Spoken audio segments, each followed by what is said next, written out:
playful shit, you know what I'm saying? Like, just some social shit for everyone, you know what I'm saying? Like, I made this be myself, so hit me. Woo! I mean, like, we can put all that clown shit away. This some real shit for you. I'm spazzing right now, so listen, let's go. Yeah. It's in their bones, the thugs and harmony for the love of the money. Then fall victim for the cookie, then turn pussy, it's lonely. You said you hold it down when life get rough, we're here now, so show me. We move them losses to them wins. Heavy pounds, we make it ends meet. Converse of only few who make me feel like I be 10 feet. Yes, people, what's going on, man? We are back in the building. Hope everybody is blessed. Hope everybody's doing well, guys. Make sure you are smashing the like, sharing, and subscribing to the damn channel, guys. We're here for the West Ham preview. Make sure you drop your score predictions, your team lineup in the comment section.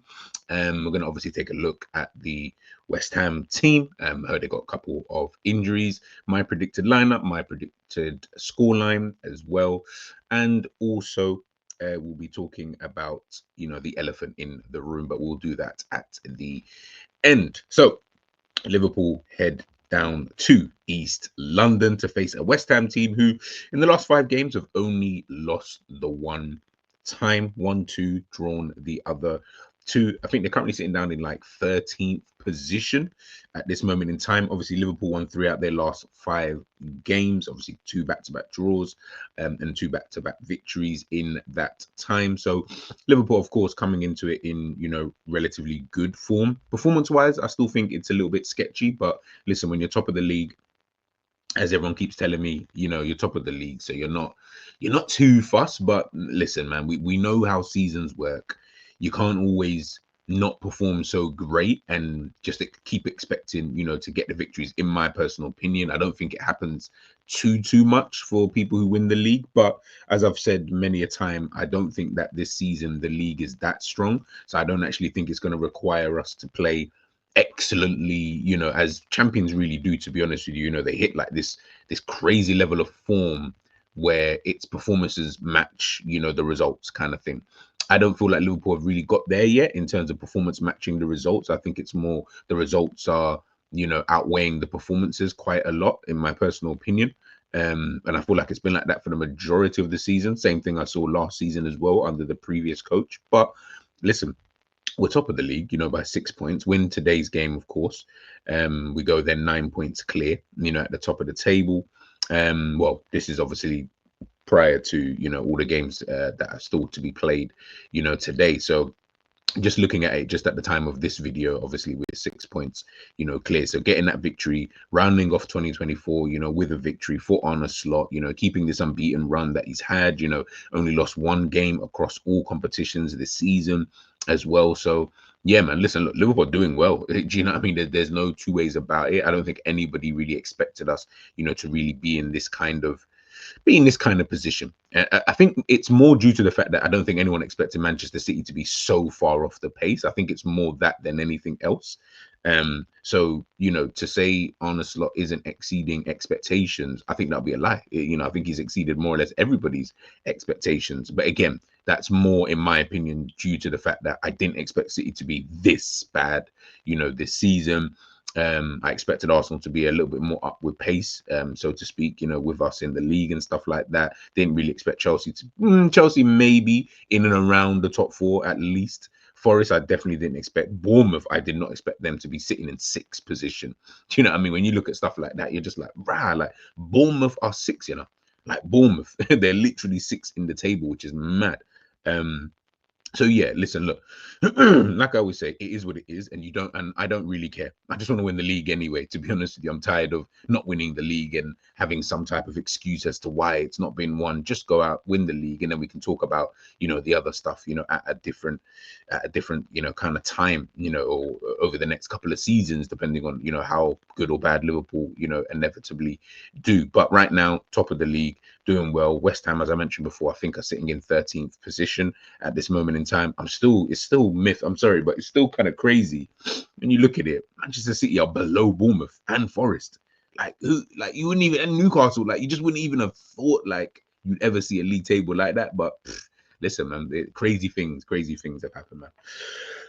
excuse me, as you guys can obviously see, excuse me, as you guys can obviously see, this is obviously just their like predicted lineup for the game and stuff like that. Obviously, I'll go through my predicted lineup in a second. Obviously, with West Ham, you got Kudus, Somerville in there, Paqueta, Bowen, Fulkrug up top. You know, it's a pretty decent midfield slash forward line that that they've actually got there. To be honest with you, and even Todibo, Mavropanos, they're decent players. You know what I mean? They got a decent team when I actually think about it. Wan-Bissaka, obviously, they're right back. They got a decent team. I don't think they're a team that on paper look like they should be in 13th and, down there in the bottom half of the table. I think they should be, or they probably expected to be in the positions, or maybe not in the position of like a Nottingham Forest, but at least doing as well as Forest have done this season. Yeah, do you get what I'm trying to say? Wherever Forest thought they were going to finish, I don't think they looked at it and thought, yeah, we could be battling for, top 5 or whatever it is, in the league or European places, Conference League, at the bare minimum kind of thing. So I thought, with the manager, with Lopetegui and all of that, like he's just been awful. Like I'll be so honest, like I just think he's just been such a bad fit for them. And it's crazy because I bet if he goes somewhere else, like a Real Betis or those kind of clubs, will was that the club that he was at previously? I can't remember. But if he goes back to or goes to those type of teams, I feel like he would do like a banging job, and then another team will look at him and think, oh, right, kind of thing. Like I don't know what it is, but it's like you look at Iraola, at Bournemouth, and I think to myself, oh, right, like you know what, he's really got Bournemouth playing really, really good football. It seems to just, I guess not everything can always work for everybody, right? And it is just one of those kind of things. But for Bournemouth, it seems to be working. The right manager, the right everything. And I thought Lopetegui was going to be at least better than David Moyes. Like playing better football. Get West Ham fans, excited in terms of what they're going to be seeing on the pitch and stuff like that. But yeah, when I'm watching it, I'm just like, they just look as awful as I thought they did in the latter part of David Moyes' kind of career at West Ham, which is boring kind of football. Like it's not really exciting to watch for West Ham fans. Like their football is very negative and stuff like that. I feel like West Ham, obviously, I don't know the stats or anything like that, but when you look at it, it's like, yeah, I get it. They probably have more possession, maybe. I don't really know in it. I'll just give them the benefit of the doubt and say, let's just say they probably have like more possession in games and things like that. But when I'm looking at it, just the way that they are playing, I just don't know what it is. Whether it's the tactical setup, it's the mentality, the team mentality, or whatever it is, just not really working for them this season. Do you know what I mean? Hence why they're not really doing as well as they probably should be doing this season. But listen, man, it is what it is, and I still think it's going to be a tough game for Liverpool. Max Kilman and Carlos Soler might be injury doubts. I don't know if they're going to make it for the game. Obviously Souček, Rodriguez are both suspended, and Mikel Antonio, of course, will be out, I assume, for the rest of the season. To be honest with you, obviously after that car accident that he had, hopefully he's doing well. On the Liverpool side of things, obviously it's only Conor Bradley, Konate, who obviously not going to be available for the game. Dominic Szoboszlai as well, who is suspended for this match. So yeah, man, Liverpool, I feel like, yeah, they kind of come into it like, with kind of a clean bill of health. We should have a strong bench. Didn't watch the Leicester game, but I did hear, Liverpool did have a strong, kind of bench for that. And I expect, relatively the same. So, yeah, hopefully, we can just keep, getting these players back. Obviously, get Konate back. So Bozala obviously won't be suspended. Once they kind of come back in, that's 2 extra players that I'm looking at and thinking, okay, cool. You know what? Those are 2. Whoever drops out of that team, at least now you can actually, it's a bit of a headache now. Like, oh, you know what? Maybe this guy drops out, maybe that guy drops out, etc., etc. So yeah, let's wait and see. Let's kind of wait. Let's kind of wait and see, how it kind of pans itself out. Here's obviously my lineup for the game. So obviously I've gone with the traditional back 5, should I say? The back 5 that we all kind of know. Obviously, if Konate still injured, I think it kind of speaks for itself. In midfield, I've gone with McAllister, Gravenberch, and Curtis Jones. Obviously, I know I think Gravenberch is 1 yellow card away from getting suspended for that Manchester United game. I don't see that as whether he misses that game or doesn't. I don't really think it should make too much of a difference.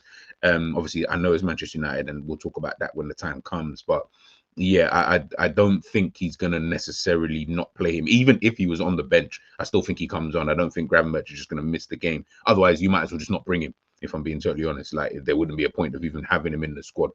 Like it's not like you're bringing an extra attacker. He's a midfielder where I don't necessarily need him just sitting on the bench, not doing anything, unless I just had like a bunch of kids out there, which I don't think is going to happen. So I think, yeah, this would be the midfield. Maybe potentially you could throw in there Harvey Elliott. I think maybe he might have a shout. I don't know how fit or not fit he actually is in terms of like, is he ready to, really start games and, kind of put in the level of performance that we kind of need? Is his fitness okay? Is it there? Is he still trying to build him back up to all of that kind of stuff? Because of course, Harvey Elliott has been out for quite some time. I don't really know. So, again, we have to see, but that's the three that I've gone with. And then up front, obviously, same kind of three. I've gone with Gakpo, Diaz, and Mo Salah. Yeah, you could go with Diogo Jota. Again, I didn't hear anything in the press conference unless, again, I didn't watch the last game, so I don't know. Did something happen or whatever? I'm going to assume Jota is available just because with him, you never, ever truly know. But yeah, I would go with Gakpo, Diaz, and Mohamed Salah. I keep saying I do want a bit of continuity with these kind of players. Like play the players, let them build together. Like this chopping and changing stuff is okay, but it doesn't really create any level of continuity. And I feel like it creates more doubt than anything.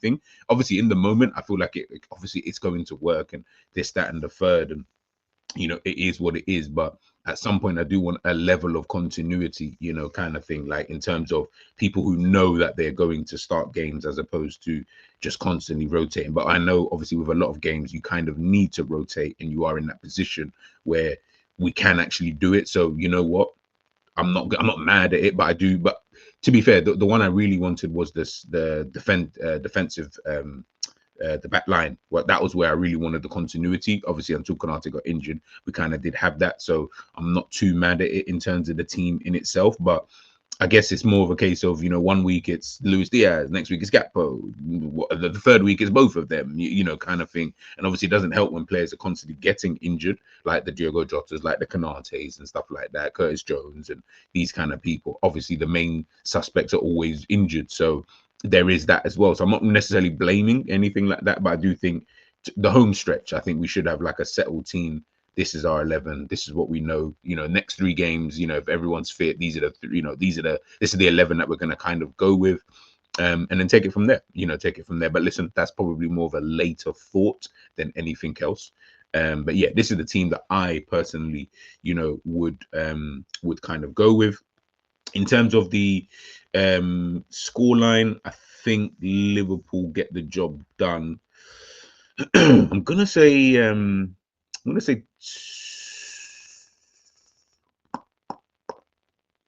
gonna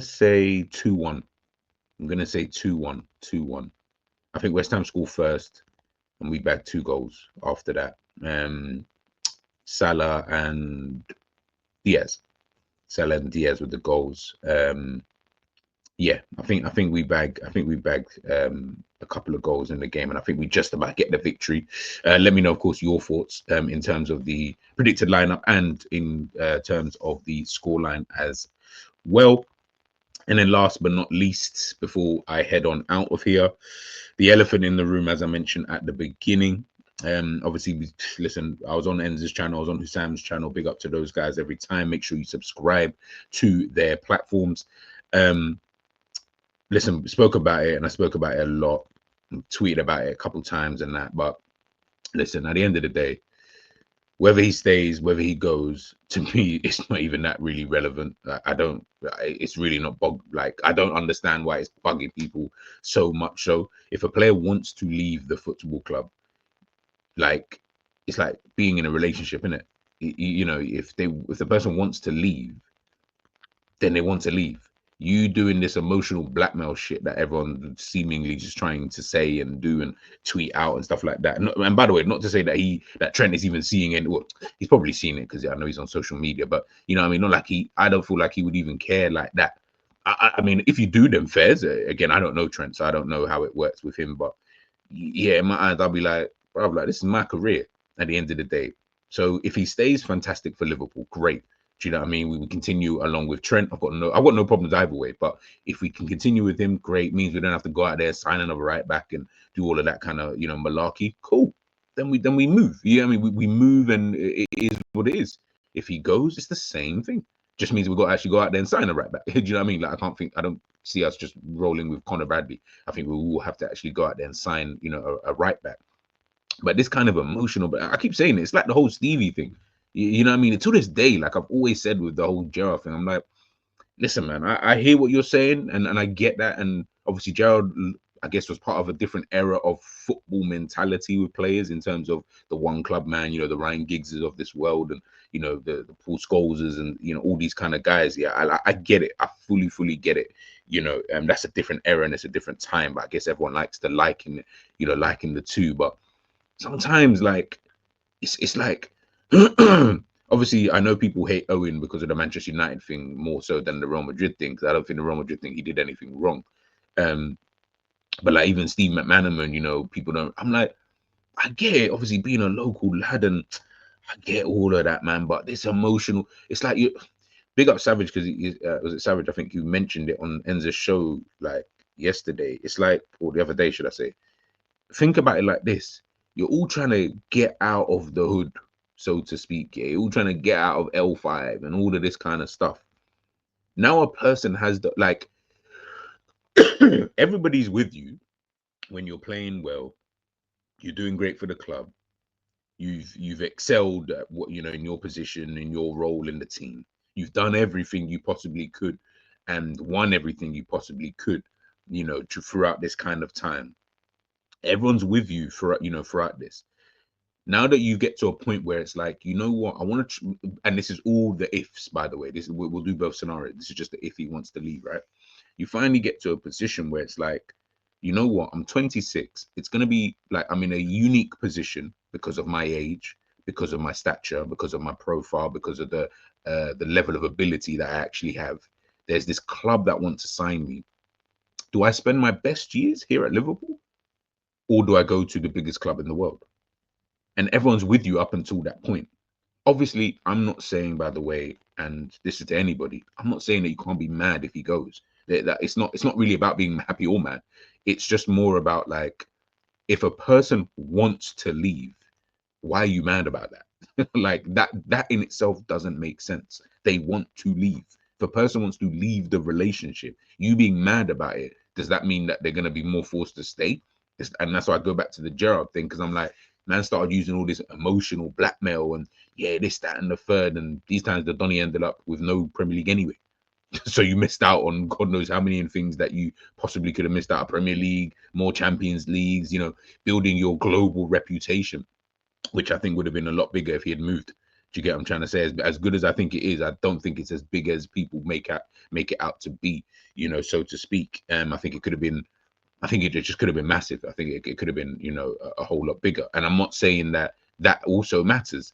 To some players, it doesn't really matter. They want to play for that one club for the rest of their life and this, that, and the third. But when you're in this unique position, I just think when I'm hearing people like, oh, how could he, how could he potentially leave Liverpool on a free and stuff like that? I'm like, but this would have made more sense. Like, if the club had tied him down to a deal like last year, for example, and then put in a crazy release clause and stuff like that. Like, I don't see that. That's not really Trent's issue, though. Do you get what I'm trying to say? And I just think like the way that people are moving with this whole thing, for me, is showing more about themselves than it is about anything else. Because now, also for all the people who've been slagging him off and all of this stuff, now, what happens if he stays? Do you take back everything you said? Like, do the tweets just disappear? Like, do the YouTube videos go down? Like, I don't know. How does it even work now? You've already said what you've said. You've shown your true colors, which is fine. That, by the way, that is absolutely fine. This is how you feel. You're allowed to feel how you want to feel. Please continue that. But don't try and change up now if he signs. I don't want to hear it. I really don't want to hear it. I don't want to hear from any of you saying, yeah, I love the guy. You don't love the guy because you were quick to slag him off when he looked like he might potentially leave. You get what I'm trying to say? Using emotional blackmail and all of this kind of stuff. I'm like, bro, let the guy live. First of all, the guy hasn't said anything. Do you know what I mean? He's told everybody he ain't playing this out in public. and that's just how he wants to do things. It is what it is. So just wait and see. He might sign, but if he goes, I can't see why he doesn't have your blessing, people. I really can't. It is what it is. He doesn't owe anything to the football club. Nobody like owes anything to anybody. This thing in football that, well, fans think anyway, football don't work like that. You know what I'm saying? Like, I really wish people would like. I don't know. I don't know. I just wish people would understand football a bit better than they do. Like, it's players don't owe anything to anybody if they've done, especially should I say, when they've done, you know, what they've done in their careers, kind of thing. Ultimately, players are just investments, like anything else that you would look at. So it's not like Trent owes the club, or he owes the club. He doesn't owe the club anything. He's paid the club back in tenfold, regardless of what we think. He's literally won us the Premier League. He's literally been a main important factor of that, and the Champions League recently. So, like, what does he owe us? The guy came for free. If he leaves for free, like, I don't get it. Like, what does everybody want? They want him to insert this release clause, and then hopefully Real Madrid will just somehow, like, what? How would they do that when they could just go out and sign someone else? Yeah, like, for me, like, even that I don't even understand. That's the bit that also confuses me. I'm like, but they've got an opportunity to sign, let's say, an Alphonso Davies and Trent for free. Obviously, they're going to take the free option. Obviously, I don't know what the release clause would be. Obviously, if it's something dumb like 30 million, then maybe, yeah, obviously, of course, they'll probably just say, fuck it, we'll just pay that 30 million. But I don't think that, I think that's more like a last chance thing. Like, that's more, yeah, if it's like that kind of release clause, cool. If it's like 100 million, let's just say, as an example, he's got a release clause in there that says Real Madrid can sign you next season, at the end of next season, for 100 million, as an example, right? Yeah, if you sign a new deal. But it's only for Real Madrid for the 100 million, yeah? I'll be honest, in that time, Real Madrid just look for another, like, and again, we don't know, but I don't see Real Madrid looking at it thinking, no, we'll just wait and get Trent Alexander-Arnold for 100 million. It's not Mbappe, like, it's not, you know, it's not Vinicius, like, it's not Ronaldo, like, it's Trent. So, with no disrespect to him, I don't feel like they're going to wait like that. Not when they know they could actually get him for free. So, why not put all the efforts into getting him for free? It's crazy signing on bonus, crazy agent fee, give you decent wages. Wages might not even be he might not even get as much wages, like on paper wages, as he probably would get at Liverpool. How about that? But it doesn't even matter. It doesn't even matter at this point, because it's just a case of, like, these are all the other things. And of course, it's Real Madrid. At the end of the day, guys, like, let's stop being silly. It's Real Madrid. They're the biggest club in the world. I get it. He's a scouser. There's no club bigger than Liverpool. Yada, yada, yada. But this is the real world. Players have real ambitions. Like, we need to stop this. I'm not saying he doesn't sign, by the way. And I'm not saying that he still can't think that, even if he does sign, that Real Madrid are still the biggest club in the world. He's not dumb. Like, this whole, yeah, if you're a scouser, Liverpool's the biggest club in the world, and this, that, and the other, or no club is bigger than Liverpool, should I say. If you're a scouser, I hear that from a fan perspective, of course, because we're fans, right? Why would we look at it any differently? But from a football player who understands the game and wants to achieve whatever it is that he wants to achieve, I struggle to believe, like, I really struggle to believe that he really thinks that. Great for PR, great for the Scousers and, you know, the people of Liverpool to kind of lap that up, and that's calm. Like I say, that I've got no problem with it. But, like, yeah, I just don't be so naive is all I'll say on stuff like that. Just don't be so naive. Don't be so naive. And again, that's just on the basis that he might potentially leave. He could stay. This could all be he might come out, stay, sign the new deal, and be like, yeah, I told you I just wasn't playing it out in public. Like, but I already knew behind the scenes. And I do think, yeah, it's not even a case of, like, I think he's in a position right now where obviously he can choose whether he stays or goes. But I also think he's in a position of, like, it's almost like he wants to do either, and I almost feel like it comes across anyway as, like, he almost wants someone to kind of make that decision for him in some way, shape, or form. I don't know in what kind of angle it would be, but it's like, you know, you want someone to make that decision for me. Like, okay, cool. You know what? Because Liverpool done this, fuck it, I'm just gonna leave. And you know, I was on leaving anyway. Or, you know, Real Madrid are not really trying to do this, and you know what? I'll just stay at Liverpool. Like, I feel like it's someone, you know, you want something to happen in order for you to make that decision. I almost feel like it's that. Do you get what I'm trying to say? But listen, man, like I say, man, I just want people to stop being so naive in football and understand that the game is not the game it once was before. There's not many Gerrards, Ryan Giggses, and Paul Scholes, and all these kind of guys out there. Some people want to be David Beckham, Ronaldo. What I mean? Go out and explore the world. Create a worldwide legacy. For themselves. And I feel like Trent should be one of those players. If he wants to do, any player should, but if he wants to do that, then I think you have our blessing, and you move on. Yes, you can be upset, you can be annoyed, and how can he leave, and that's fine. But guess what? You give him his blessing, you give him his farewell, because without him and players like him, should I say, that we've had in the squad, you think Liverpool really winning Premier League titles or challenging? Let's come on, man. Let's stop being silly. You people who call him the best right back, the generational right back, and this, that, and the other. Keep the same energy, man. Keep the same energy. This is what I hear about flip-flops and hypocrites. Just keep the same energy. That's all I'm saying. But we'll wait and see. We'll wait and see. And that's kind of my take on the whole Trent thing. As I said, I don't really care. Stay, go. It really does not bother me in the slightest. We move anyway. I've seen Suarez leave, and he ain't even close to that kind of ability. So, yeah, it is what it is. Guys, let me know your thoughts in the comment section, please. Score predictions, lineups, and your take on the whole Trent situation. I'll catch you guys later for the match reaction. Peace.